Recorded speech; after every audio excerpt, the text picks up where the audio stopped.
On Tuesday, Jaylen Brown signed a 5-year, $304 million contract extension, which is the richest deal in NBA history, and then the next deal will probably be the richest deal in NBA history, and then the next deal after that. But right now, Jaylen Brown's contract extension is the biggest deal in NBA history, and this is just my 2 cents coming from the perspective of a Sixer fan, but also the perspective of a general NBA watcher and lover of the NBA, and someone who has been envious of how stable and more built out the Celtics rebuild was than the Sixers process, which oversaw like 5 GMs and too many cooks in the kitchen. I don't know why everybody's hemming and hawing about this Jaylen Brown contract extension. I've seen takes ranging from this is an overpay, which is fair, to calling it a flat-out horrible contract, which is that side of the spectrum I just absolutely disagree with and actually don't even think that's true. But like with any big sticker shock number on a contract extension or the announcement of a new deal, I think people tend to overthink things. And for me, for the Celtics, this was a no-brainer. If I was a GM of the Celtics, I would have handed Jaylen Brown that max contract extension immediately. I am just not in the business of letting the other half of my best duo go walk for free. And especially after that duo, and I'm talking about Jayson Tatum and Jaylen Brown, have had so much success. Deep playoff runs, multiple 50-win seasons, stuff that the Celtics value, winning, deep playoff runs. No, the championship hasn't happened yet, but how many young duos can you say already, with Jaylen Brown being 27 and Jayson Tatum being 26, how many young duos up to that point in their careers could say, we've been to 4 conference finals, we were a few legendary Steph Curry games away from winning the finals 2 years ago, and you're telling me you don't want to, maybe bite the bullet a little bit on a big-ass contract, but pay the other half of your star wing duo?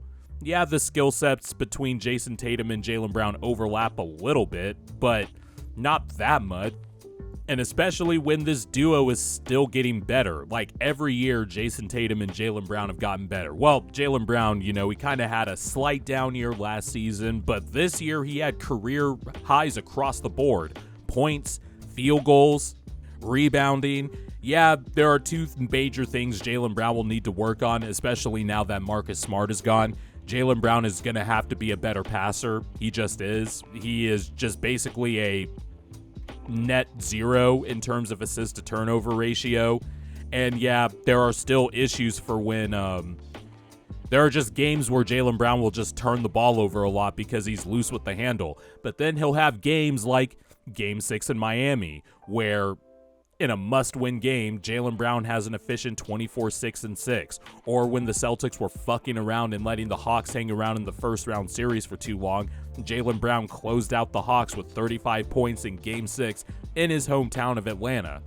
You could argue that Jaylen Brown was the best player for the Celtics in the NBA Finals against the Golden State Warriors in the 2022 Finals.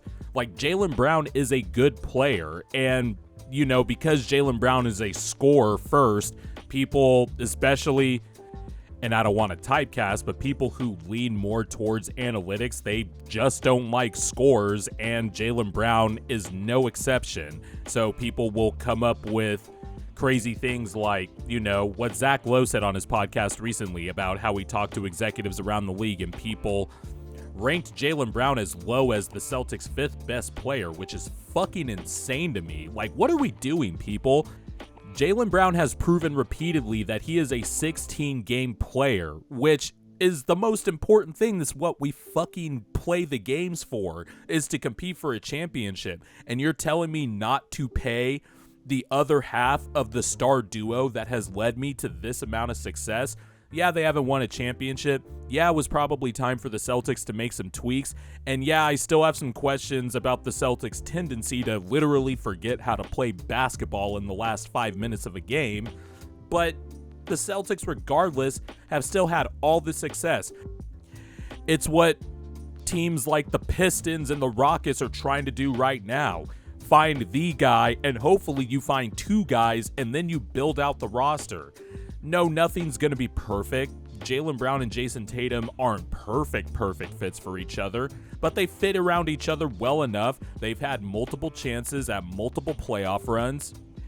And honestly, while for me the deal is probably slightly an overpay, I would bite the bullet and make that deal anyway, because the Celtics have Jayson Tatum, who is a bona fide number one option in the NBA, an MVP candidate, an all-NBA caliber type of player.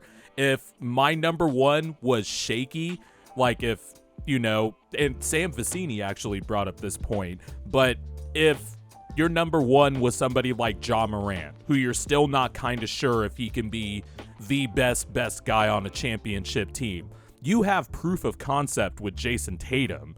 So I'm fine slightly overpaying Jaylen Brown, because that guy has proven he can play off of my number one so well, and then it trickles down to the rest of the team. The Celtics have an identity on their roster of big, long-armed dudes who can switch across the perimeter, actually can play any type of defensive coverage, especially now with the bigs they have. They're probably going to play more and more drop, as they were already a drop-heavy team. But when it came down to it, the Celtics switching is what made them deadly. Yeah, Jaylen Brown will have some off-ball defensive lapses that lead to a back-breaking three in a playoff game, but you take those lumps. This is not an overpay. One, we gotta stop looking at the actual contract number, especially with how the TV deal, the incoming TV deal, is going to just constantly raise the cap space. There are going to be players probably 5-7 years from now. We're probably going to see $70 million a year annual salaries. We're going to see somebody make $80 million in 1 year probably. The cap is going to keep going up, so it's relative. You have to look at the cap percentage, and if you look at the years of Jaylen Brown's contract extension, it's going to be just under 35% of the cap, which is, obviously the supermax slot. So the number really doesn't bother me. Also, it's not my money, so who fucking cares? Also, you pay the cost to do business to keep yourself in contention. You drafted these guys. You drafted this star duo. It's what every fan base of a young core or somebody who is trying to be in the lottery all the time, it's what they dream of. You get a star duo like this. And not only that, then you have your star duo perform and give you the results you have had over basically since Jaylen Brown was drafted the year before Jayson Tatum. Jayson Tatum made the Eastern Conference Finals as a rookie. Jaylen Brown made the Eastern Conference Finals as a rookie. These guys have won a lot in their career. I don't get why people think this is a horrible contract, and even if you think it's an overpay, which is quite honestly, that's fair. I would see your point on that. Sometimes you have to overpay. It's the cost of doing business, and it's not like this is an egregious overpay. The last year of Jaylen Brown's contract is actually pretty crazy. It's $69 million for the last year. Nice. But this is the Celtics window. The contracts for all of their main rotation guys, a lot of them are going to expire after the 2024-25 season. Jayson Tatum's extension eligible, and they'll probably try to negotiate a contract extension next off season. I'm not too sure on that. I have to do some more reading on that and see, what Celtics beat reporters are thinking and, what's their feel for that.